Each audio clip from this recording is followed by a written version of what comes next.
If you're new here, my name is Darragh Jordan and I'm a teenager from Galway, Ireland. Today I'm going to be debunking some of the top nutrition myths believed by many people. So firstly, eating fat at night will make you fat. Again, this is just absolutely absurd. It basically comes down to daily calorie intake versus daily calorie outtake. If you're eating a calorie deficit, you will lose weight, and if you're eating a calorie surplus, you're going to put on weight, no matter what type of no matter what type of food you're eating. And I'll come back to this over and over again because this is widely misinterpreted.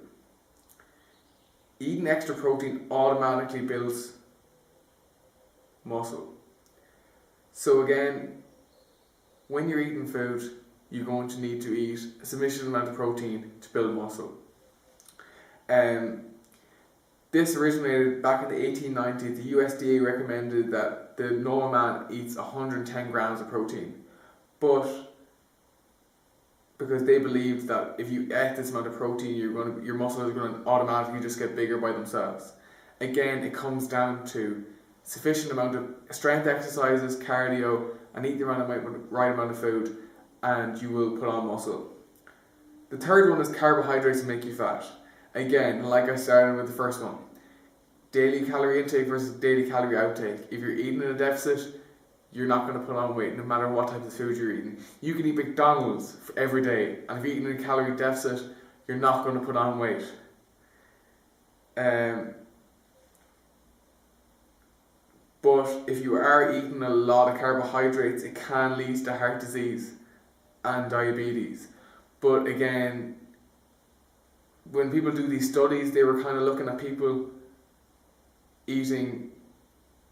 They didn't monitor what they're eating outside of that, so they could have been eating, soda, chips, all highly processed foods, not considering they could be eating clean carbs.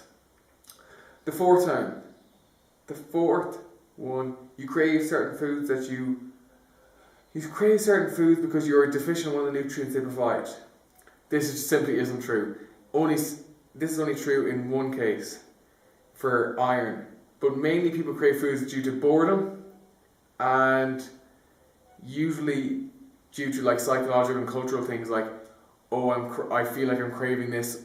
I feel like I'm craving sugar, so I should eat it. No, your body doesn't need sugar. Sugar just leads to inflammation and can lead to diabetes and a host of other health deficiencies. So the only time that people actually have food cravings is if they're lacking in iron. They will usually want to eat cement, clay, and usually ice cubes. Okay, the fifth one is egg yolks are bad for you. Egg yolks aren't bad for you. This led to a lot of people selling egg whites. Egg yolks are full of nutrients, minerals, proteins, and fats. They've been demonized. People start selling egg whites. And this all started because back in the 1940s, high cholesterol was linked with heart disease and heart attacks. But eating nutrient-based cholesterol is fine. You're not going to end up having a heart attack by eating too much egg yolks. So don't worry about eating egg yolks. Number 6, salt is bad for you. Salt reduction is important for people with salt-sensitive hypertension, but for a normal person, salt isn't that bad for you. It's not going to clog up your arteries. Now, everything with moderation, but it's not going to give you a heart attack. Again, everything in moderation. Through studies, drastically lowering salt intake is not shown to be beneficial. Okay, number 7, you should detox regularly. This is the big fad at the moment, detoxing. I need to detox my liver, I need to detox because of my fat cells, I need to detox because of my colon. All of these are built to detox themselves. You don't need to go on these fad diets, and people who are advertising this are just trying to make a quick buck off you. You will probably notice that most of the things when they're talking about detoxing is related to money. Just keeping a good healthy diet full of leafy greens, vegetables, fruits, proteins, carbohydrates. Just eating balanced, you don't need to quote unquote detox. 8, eat more to boost your metabolism. So originally it was 3 meals a day for the normal person, but then the whole fad of eating 6, 7 meals a day, really small meals came in. Yes, digestion does boost your metabolism a little bit, but not enough to really be beneficial. Again, it comes into calorie intake versus calorie outtake. You don't need to be eating 7 meals a day.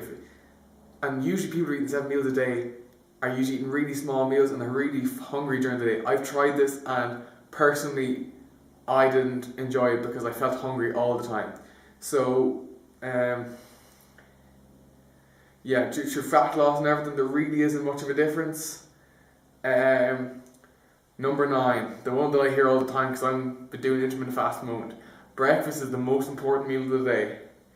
Again, there is no scientific evidence behind this. Actually, funny backstory that I found out through research of this. The line breakfast is the most important meal of the day started in health magazine back in 1917 called Good Health. And guess who's the editor of that magazine? Dr. John Harvey Kellogg, the man who went on to create Kellogg's, the cereal brand, who had now a special K, cornflakes. He's the one that coined that phrase that is stick even to this day 100 years later. And this is completely false. There's no scientific evidence behind it, so it basically works on what you prefer. If you want to eat breakfast, but it's not the quote-unquote most important meal of the day. And lastly, number 10, fasted cardio is the most efficient for fat loss.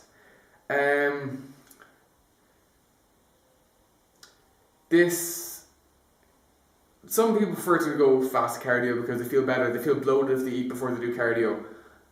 But again, it's calorie intake versus calorie outtake for fat loss. Actually, I was listening to Joe Rogan podcast, and I think it was Dr. Rhonda Patrick was on, and she was saying that if you do fasted cardio in the morning, your metabolism actually slows down for the rest of the day. So over the long term, it doesn't actually make much of a difference. So again, as long as you're getting adequate exercise and you are eating in a calorie deficit, you will lose weight. You don't need to go running miles and miles in the morning on a fasted stomach because you feel like you're going to get benefits quicker. That was the last one. So with all my sources and stuff, I'm going to link it in the description below. And yeah, I hope that I've given you some knowledge that could help you possibly for the future. If you have any other nutrition myths that are around that you want me to talk about, please put them down in the comments below. Follow me on Instagram, Darrow_Jordan. I'll link that below as well. If you enjoyed the video, please give it a like, comment and subscribe. And we'll see you next week. Good night, Relive.